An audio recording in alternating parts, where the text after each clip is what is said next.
Hi, and welcome to Backtested by ORIN. I'm ORIN.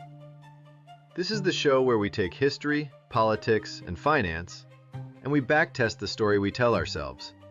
Not to be edgy, not to be contrarian, just to see what the incentives were, and who paid for them. If you find this way of thinking useful, you can like, subscribe, or just send it to someone who enjoys uncomfortable questions. Okay. Today I want to sit with a question that feels almost illegal to ask out loud. Was Stalin playing the World War II game better than everyone else? Not was he good, not was he evil. Moral framing is loud. It's also not always the best tool for causality. I mean, the moral facts are not in dispute. The human cost is extreme. But the strategic question is different. Did the Soviet Union end up in a position that looks like an accident, a catastrophe it survived, or something closer to a brutal, incentive-consistent trade? Because the before and after is weird. Before the war, the USSR is industrializing fast, yes, but still relatively poor, still catching up technologically in a bunch of domains. After the war, nuclear weapons, rockets, a hardened industrial base east of the Urals, a sphere of influence, a seat at the table. So the temptation is to say, maybe Stalin took the hit on purpose. And I want to be careful. That sentence is almost intoxicating. It makes the chaos feel controlled. So instead of deciding, let's backtest. Let's take the claim and ask, what would we expect to see if it were true? And what do we actually see? And I'll say it up front, not as a conclusion, more as a warning label. Outcomes can look like genius even when they're mostly adaptation plus leverage. Start with the pre-war setup. Stalin's core problem is a security problem. The USSR is large, vulnerable, and surrounded by uncertainty. Germany rearming, Japan in the East, Western powers doing their own games, and the USSR has a deep fear, not irrational, that it will be the one that gets bled first while others watch. So the Nazi-Soviet pact. People treat it like a moral Rorschach test, but strategically, it's also a timing instrument. It buys time. It creates buffers in Eastern Europe. It shifts borders. And here's the part that gets uncomfortable. It also creates trade. Massive trade. Oil products, grain, ores, inputs that feed an industrial war machine. So you can say, Stalin is buying machinery and equipment back. But you're also underwriting your future invader. And that's where the playing better than everyone else frame starts to wobble for me. Because if your meta strategy is, accept invasion risk in exchange for long-run gains, then why are you helping the invasion machine accelerate? Unless the real strategy is simply delay. Delay until Germany is tied down. Delay until you're ready. Delay until 1942, 1943, whatever. And delay is rational until your probability model is wrong. Now add the internal system problem. Authoritarian systems are weird investors. They have a huge balance sheet, enormous ability to mobilize, and a chronic information disease. Bad news gets filtered. Signals get politicized. People optimize for not being shot. The purges matter here. If you remove a big chunk of senior military leadership, even if you later replace them, you don't just lose personnel. You lose trust, initiative, institutional memory. And then, when you're getting intelligence about an invasion, you don't know if it's real, if it's a provocation, if it's someone setting you up. So you get this fragile equilibrium. Prepare, but not too visibly. Mobilize, but don't provoke. And then June 1941 happens. Operation Barbarossa. The catastrophe at the opening is so large that it's hard to interpret as acceptable losses. Millions of casualties, massive territorial loss, major industrial regions threatened. That doesn't look like a planned trade. It looks like a mispriced tail risk. Howard Marks would call it, you thought you were removing risk, but you were just moving it somewhere you couldn't see. And still, the USSR doesn't collapse. It does something extraordinary: the industrial evacuation.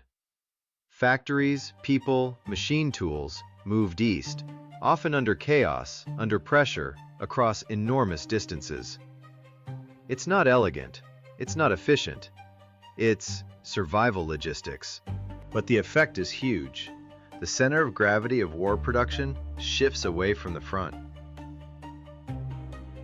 And this is one of those moments where the system matters more than the man. A state that can command rail networks, labor allocations, brutal rationing, coercive discipline, can do things markets can't do quickly. That's not a moral defense, it's a capacity description. Okay, now the finance lens. If you're backtesting a wartime strategy, you don't just look at GDP. You look at constraints. What did the USSR lack? Mobility, logistics, certain industrial inputs, machine tools, high-quality trucks. And this is where Lend-Lease becomes a weird, understated lever. The United States sends enormous quantities of transport, trucks, jeeps, plus metals, explosives, industrial equipment. And that matters because a tank without fuel and transport is just a heavy sculpture. Mobility is compounding. Logistics is compounding. So the Soviet war machine becomes more operationally mobile, partly because someone else is supplying the boring stuff. Now, does that mean Stalin arbitraged the alliance? Like he forced the West to subsidize Soviet power? Maybe. But I have trouble reading it as a pre-planned arbitrage.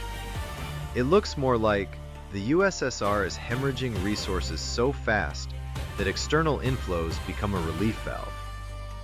And the West ships because they'd rather have the USSR absorb the German army than face it alone. So incentives line up, not because of genius, because of fear. Now let's jump to the part people love, post-war extraction. Because here, the game is clearer. Whoever occupies territory gets options. Industrial equipment can be dismantled.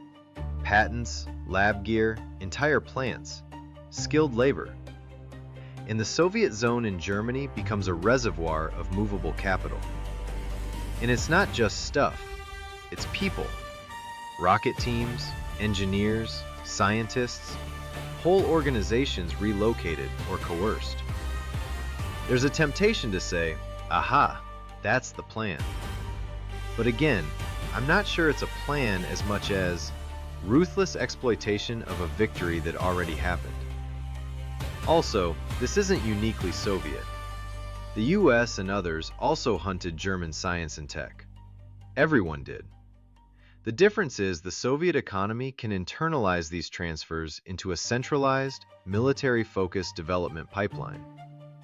A market economy will diffuse tech, but it also competes over it, argues over it, litigates it. A command system can just say, you, work on rockets. So yes, you get leapfrogging in targeted areas, rocketry, certain nuclear subfields. But even there, you have to be careful not to tell a fairy tale where Germany gave the USSR the bomb.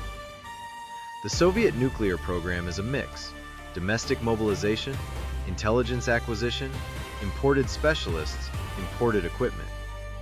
And the timeline, first test in 1949, suggests acceleration, not creation from zero.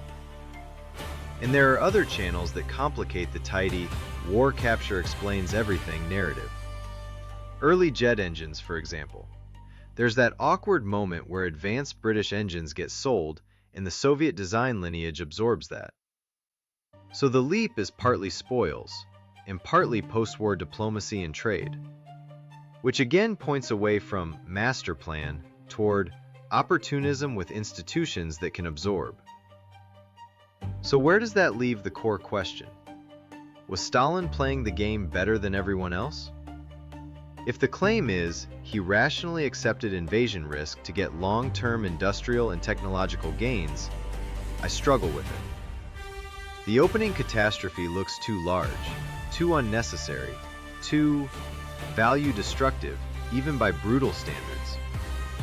But if the claim is softer, that Stalin pursued delay, buffers, and time, got the timing wrong, and then, once survival was on the table, converted wartime mobilization and post-war leverage into durable power, that fits the evidence better. Not genius, not paralysis. Something like a high-variance strategy plus authoritarian information failures plus massive adaptive capacity. And here's the piece I keep circling, the weird finance analogy. Sometimes a fund blows up, and then the surviving partners restructure, raise capital, buy distressed assets, and 5 years later you look at the balance sheet and go, wow, they played it well. But the skill might be not blowing up on purpose, but being in a system that can recapitalize itself after disaster. For the USSR, the recapitalization is coercion, sacrifice, relocation, aid inflows, and then extraction from defeated territory. That's not a moral defense, it's a mechanism list. And it raises a genuinely uncomfortable open question. Can catastrophic loss still be rational if the regime's objective function doesn't price human life the way we do? Or do we overfit intent onto outcomes because we want the world to be legible? Because the alternative is contingency plus terror plus industrial scale. And that's harder to narrate. So I'm going to leave it here, not as a conclusion, but as a tension. Outcome: Soviet post-war power is real. Incentives: a leader wants security, buffers, industrial depth, and bargaining leverage. But the path, the 1941 shock, the timing errors, the purges, the fear of provocation, that path looks less like a chess grandmaster and more like a system that survived its own miscalculation and then extracted everything it could. One last thought, and it's maybe the whole episode. The more interesting question might not be, was Stalin smarter than everyone? It might be, what kinds of institutions can absorb disaster and still come out with bargaining power? Because that's a pattern you can see in finance too. Survival creates leverage. Not always deserved, not always planned, but real. All right, topic outro quickly. If you're listening and you're thinking, this feels like rationalizing horror, I get it. I'm not trying to launder morality into strategy. I'm trying to separate them long enough to see causality. And if you disagree with the framing, good. Tell me where it breaks. What assumption am I making without noticing? If you like this kind of slow, incentive-focused backtesting of history, you can like and subscribe. No urgency. Just, if it's useful, keep it in your feed. Backtested by ORIN. I'll see you next time.